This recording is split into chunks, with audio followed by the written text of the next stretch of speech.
We are currently on my father's Cbr650f because the VFR is cooked. It seems like every time I'm on that VFR, there's something wrong with it. It's not like fully broken. Last time I was out on it, I pulled over at my usual little resting spot and she just wouldn't start. So I'm like, okay, jump started. I'm like, oh, well, maybe the battery's dead. Get home, battery's just completely zero. And I'm like, okay, that's weird. Charge it.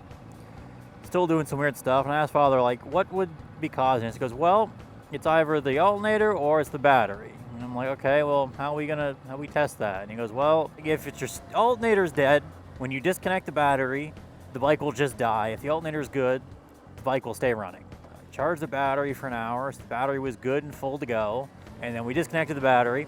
And then the bike just immediately dies. Like, not even like a second thought. It just immediately shuts off. And I'm like, oh, okay. That's just like a long list of things on the bike that needs to be replaced. So that sort of killed my mood for the day, because I was already having to like get tires and redo the insurance on it, which was already going to be like kind of expensive. I ain't gonna lie. Planned for probably the rest of the years, I might just put my old bike back on the road, my old Honda Shadow. Shit, fun. The only downside with that bike is like the lack of a fuel gauge.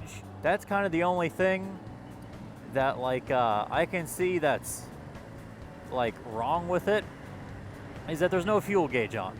You have like a trip meter, you're just gonna go, oh, 130 kilometers, I probably should get gas. And that's half the reason I bought the VFR in the first place. I really just wanted a fuel bar. Like, I don't even care if it's like not that accurate. Just the fact that I can look at that and be like, oh, I've got like 4 bars of gas left. That's useful to me. That's something that's convenience. I'll pay a lot of money for convenience.